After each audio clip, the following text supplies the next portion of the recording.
BTSनि दारिमिन फालांगि बिफान आरो गरेश्वर NRDSनि बानजायनायाव फालांगियारिफोर आरो रां थिसनगिरिफोरनि जथुम्मा खुंदों। तामुलपुर जिल्लानि गरेश्वर नोगोराव थानाय कलागुरु विष्णु राभा भवनाव सानसेनि हाबाफारि लानानै फालांगियारि आरो रां थिसनगिरिफोरनि जथुम्माया दिनै गरेश्वर नोगोरनि फालांगिरिफोरखौ लानानै मेहेरगोनाङै जानानै थाङो। मख'नो गोनांदि दिनैनि फालांगियारिफोर रां थिसनगिरिफोरनि जथुमखौ दारिमिन फालांगि बिफान BTC आरो गरेश्वर NRDSनि बानजायनायाव फालांगियारिफोर रां थिसनगिरिफोरनि हाबाफारिखौ सामलायो गरेश्वर NRDSनि MD देरहासात नार्जारी बिथाङा।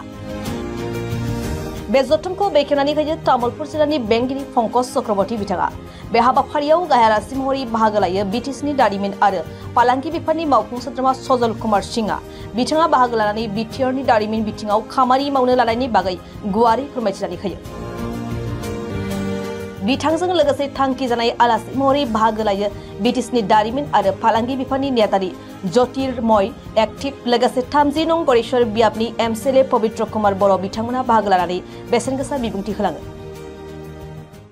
আজি ইয়াতে এণ্টাৰপ্ৰেনাৰ্ছ মিটত আমি আহিছোঁ আৰু ইয়াত গোৰেশ্বৰৰ যিমানখিনি উদ্যোগী আছে সেই উদ্যোগীখিনিক নিমন্ত্ৰণ কৰা হৈছে আৰু এই অনুষ্ঠানটো আজি আমাৰ যি আসাম এডভান্টেজ 2.0 চলি আছে তাৰ লগত সংগতি ৰাখি এই অনুষ্ঠানটো এক বিশেষ মাত্ৰা পাইছে আৰু আমাৰ ইয়াত বিভিন্ন বিভাগে বিশেষকৈ BTRৰ ইণ্ডাষ্ট্ৰি বিভাগৰ পৰা আৰম্ভ কৰি আমাৰ কিছু আমাৰ এমপেনেল NGOs আছে তেওঁলোকে আজি ট্ৰেইনিং দিব আৰু বিভিন্ন বেংকৰ ইয়াতে ষ্টল লগাইছে যাতে আমাৰ ইয়াতে আজি ঋণ সম্পৰ্কটো তেওঁলোকে কিছু সেৱা আগবঢ়াব পাৰে। ইতিমধ্যে কিছুমান পেণ্ডিং লোন হৈ আছে সেইখিনি যাতে ইয়াতে ডিছবাৰ্চ কৰিব পাৰে, চেংচন কৰিব পাৰে। বেংক, এণ্টাৰপ্ৰেনাৰ, ইণ্ডাষ্ট্ৰি ডিপাৰ্টমেণ্ট, BTRৰ আজি সন্মানীয় EM ডাঙৰীয়াও আমাৰ মাজত উপস্থিত আছে আৰু আমি আশা কৰিছোঁ যে এই এণ্টাৰপ্ৰেনাৰ মিটৰ জৰিয়তে আমাৰ এডভান্টেজ আসাম 2.0ৰ যি কাৰ্যসূচী চলি আছে তাক এক বিশেষ মাত্ৰা দিব। স্যাৰ, বিনিয়োগকাৰীসকলে উদ্যোগীসকলক গুৰুত্ব নিদিয়াৰ অভিযোগ উত্থাব মাজে সময়ে বিভিন্ন অজুহাত দেখায়, এই ক্ষেত্ৰত সফল হ'ব বুলি ভাবে নেকি? নিশ্চয় নিশ্চয় নিশ্চয় সফল হ'ব। আজি আমি বেংকত যিবিলাক লোন প্ৰপ'জেলছ কৰি আছে সেইবিলাক আমি ৰিভিউ কৰিছোঁ আৰু আমি যোৱা ডিচেম্বৰ মাহত আমি ইতিমধ্যে এটা দিনত লোন মেলা পাতি পেলাই 32 কোটি টকাৰ গভৰ্ণমেণ্ট স্পন্সৰ্ড স্কিমবিলাকৰ লোন চেংচন হৈছে। গতিকে আজিও ইয়াতে আমাৰ বেংকৰ 4টা বেংকে পাৰ্টিচিপেট কৰিছে, ষ্টল লগাইছে আৰু তেওঁলোকৰ যিবিলাক পেণ্ডিং প্ৰপ'জেলছ আছে সেইবিলাকো আমি ৰিভিউ কৰিছোঁ যাতে সেইবিলাকত তেওঁলোকে লোন দিব পাৰে। আমাৰ MSMEৰ বিষয়েও আহিছে, সকলোৱে এক্সামিন কৰি আছে। কাৰোবাৰ যদি কিবা ডকুমেণ্টৰ অভাৱো আছে বা কিবা মানে বেলেগ ডেফিচিয়েঞ্চিজ আছে সেইখিনিও সম্পূৰ্ণ কৰি পেলাই যাতে তেওঁলোকে লোন লৈ ব্যৱসায়ত আগবাঢ়ি যাব পাৰে তাৰে ব্যৱস্থা কৰা। যে আজি আমাৰ ডিপাৰ্টমেণ্টৰ ফালৰ পৰা যি এণ্টাৰপ্ৰেনাৰ মিট আৰু DICয়ে যে লোনবিলাক দিয়ে বেংকৰ লগত এটা বহুত এটা ডিফাৰেঞ্চ হৈ থাকে। ৰাইজে মানে বেংকত গৈ এইপিনে অফিচত গৈ ৰাইজে আৰু DIC লোনবিলাকত এপ্লাইয়ে নকৰে। তাৰ কাৰণে মই ভাবিছোঁ যে এইটো একচুৱেলি সজাগতা সভাৰ নিচিনা গোটেই 40টা সমষ্টিত কৰি ৰাইজৰ লগত অলপ ইজি কৰি পেলাই প্ৰচেছবিলাক যাতে ৰাইজক আমি আগুৱাই লৈ যাব পাৰোঁ ব্যৱসায় সমিতিক। আৰু আমাৰ ইয়াত ইণ্ডাষ্ট্ৰীৰ ক্ষেত্ৰত বহুত লেণ্ড পৰি আছে।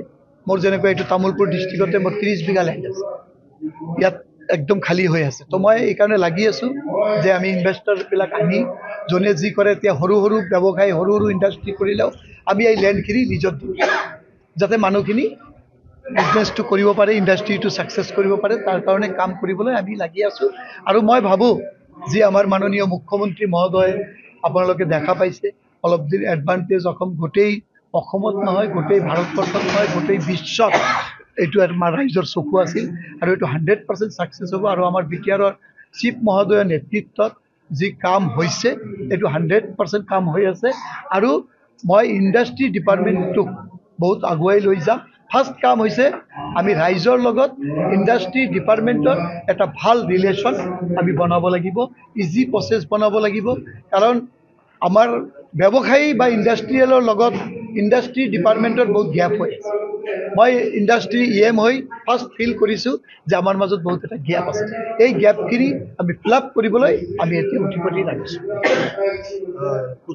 মানে একচুৱেলি কি হ'ল যে আপুনি যেতিয়া আমাৰ তাত আগুৱাই আহিব লাগিব, মানুহখিনি আমাৰ তাত আহিলে মানে মানুহখিনি এনেকুৱা হয় অফিচত গ'লে আপোনালোকেও জানে যে আজি এটা ফাইল 4টা 5টা 6টা আমাৰ যিটো ফাইলবিলাক টেবিল হৈ আহিব লাগে তো এই টেবিলটো হওঁতে মানুহখিনি ধৈৰ্য নাথাকে তো যেতিয়া ধৈৰ্য নাথাকে মানুহখিনি খবৰে নকৰে তাৰ কাৰণে এই গেপ এটা হৈ আছে এই গেপখিনি মই ফুলফিল কৰিম আৰু যি সৰু সৰু ব্যৱসায়ী আছে ইহঁতক 100% আমি ইণ্ডাষ্ট্ৰি ডিপাৰ্টমেণ্টৰ ফালৰ পৰা আমি সহায় কৰিম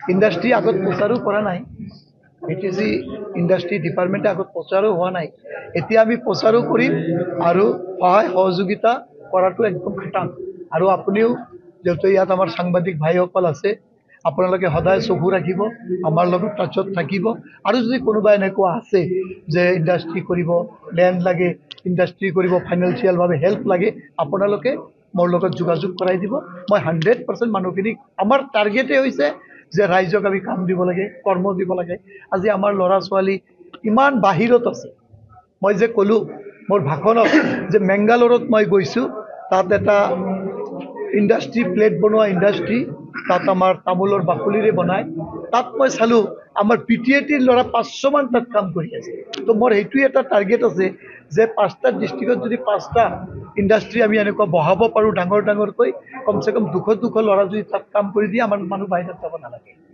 এইটোৱে আমাৰ লক্ষ্য উদ্দেশ্য আৰু আপোনালোকেও জানে BTRৰ চিফ প্ৰমোদ বড়ো ডাঙৰীয়াৰ এটা নীতি আদৰ্শ আছে যে BTRক যে বহুত আগুৱাই লৈ যোৱাৰ কাৰণে কাম কৰিছে শিক্ষাৰ ক্ষেত্ৰতো কাম কৰিছে এইকাৰণে আমাৰ এটাই সদায় টাৰ্গেট আছে যে আমি ৰাইজক সহায় কৰিম আৰু যেহেতু মই BTRৰ ইণ্ডাষ্ট্ৰি ডিপাৰ্টমেণ্টৰ EM হৈছোঁ অনলি 3 মাহ ৰানিং তো মোৰ এটা টাৰ্গেট আছে বেছি টাইম নাই কিন্তু এপ্ৰিল মাহৰ ভিতৰত কামখিনি মই ফুলফিল কৰিম